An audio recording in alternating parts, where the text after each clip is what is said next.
할렐루야. 아멘. 기쁜 부활주일입니다.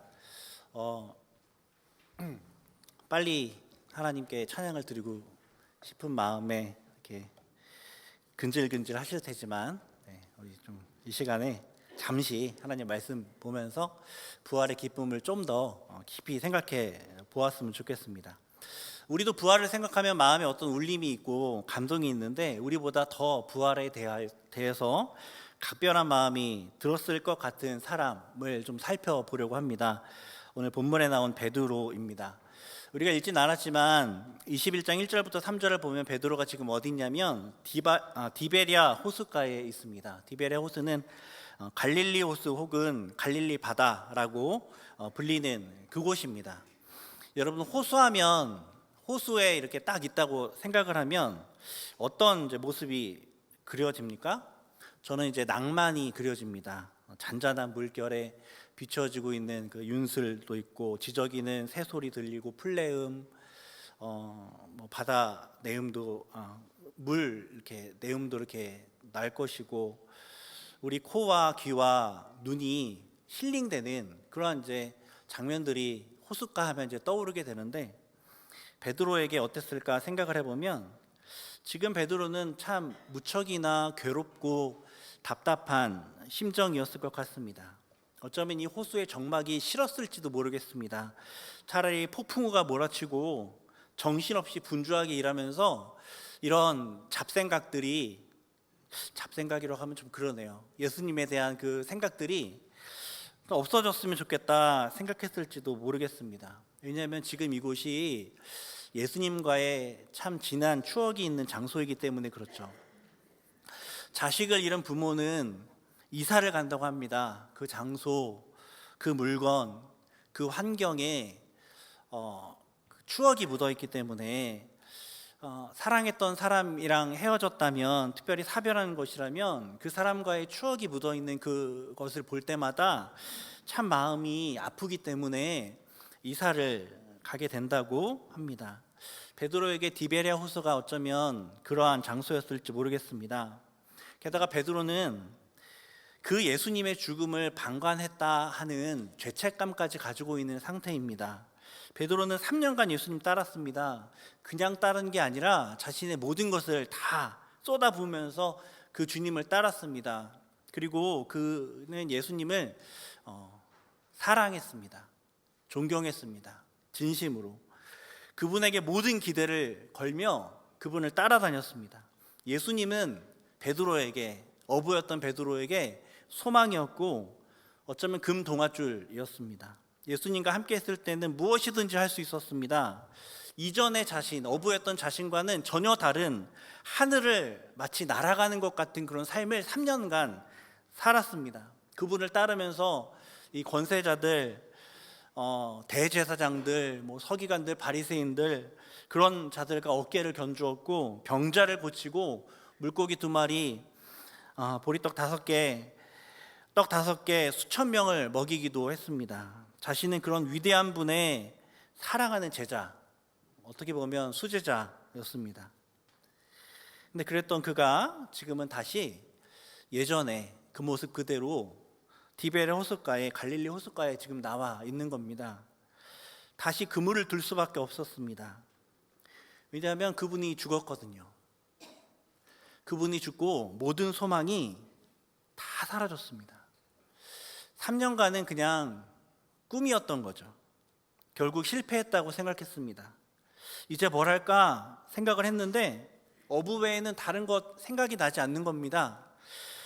그래서 베드로는 여전히 예전 그 자리에서 예전에 그 일을 하게 된 거죠.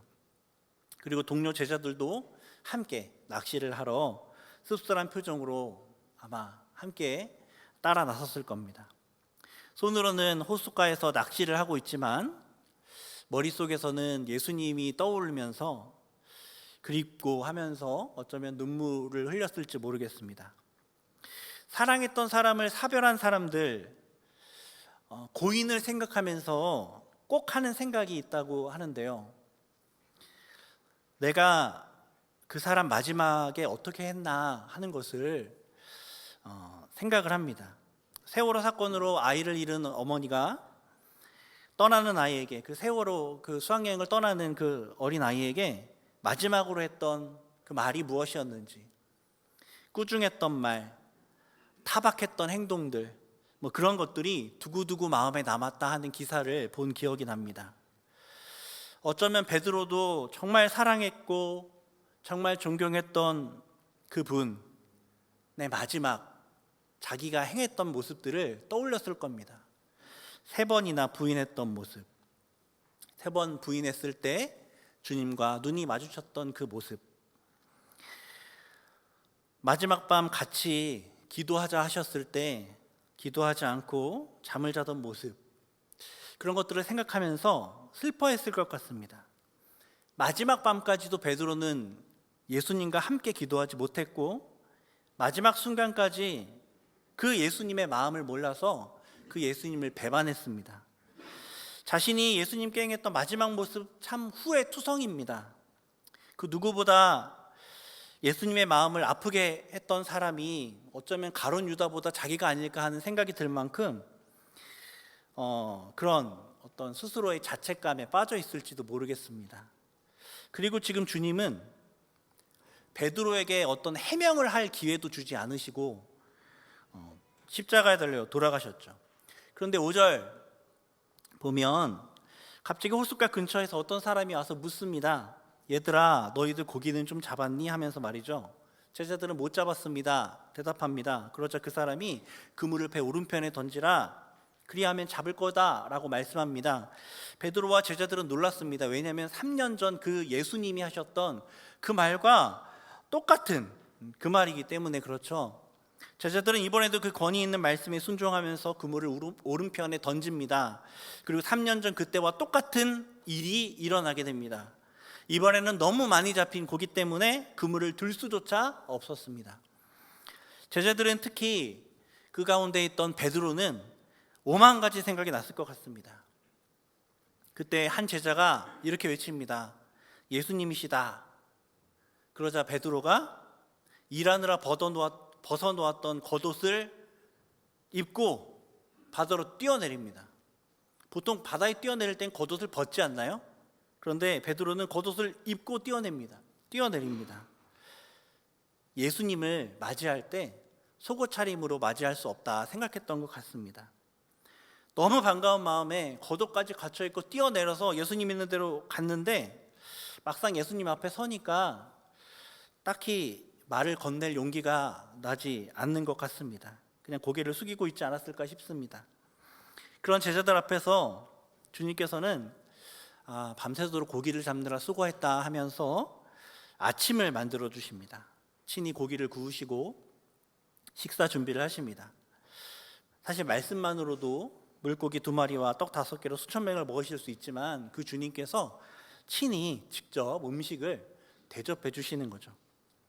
12절 보면 예수님께서 와서 조반을 먹으라 하시니까 제자들이 감히 예수님께 묻는 자가 없었다 기록되어 있습니다.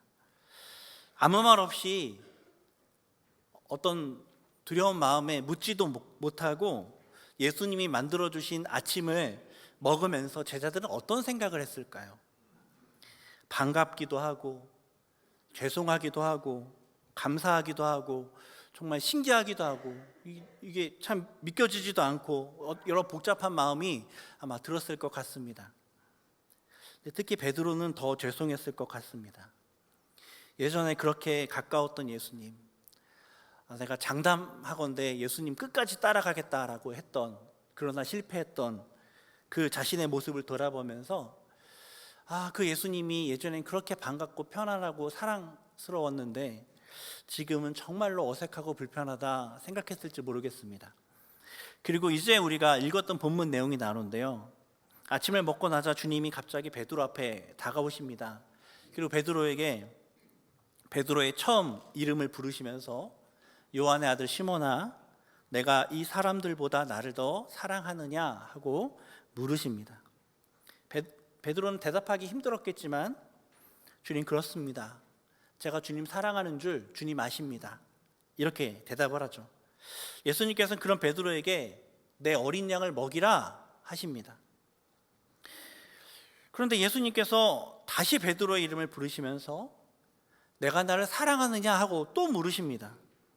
베드로는 부끄럽고 송구스러웠지만 또 똑같이 대답합니다. 내가 주님 사랑하는 줄 주님 아십니다. 그러자 예수님께서 내 양을 치라 하고 또 말씀하십니다.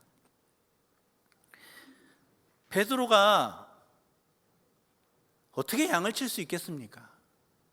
어떻게 보면 주님 마음 가장 아프게 해드린 사람 베드로 아니겠습니까?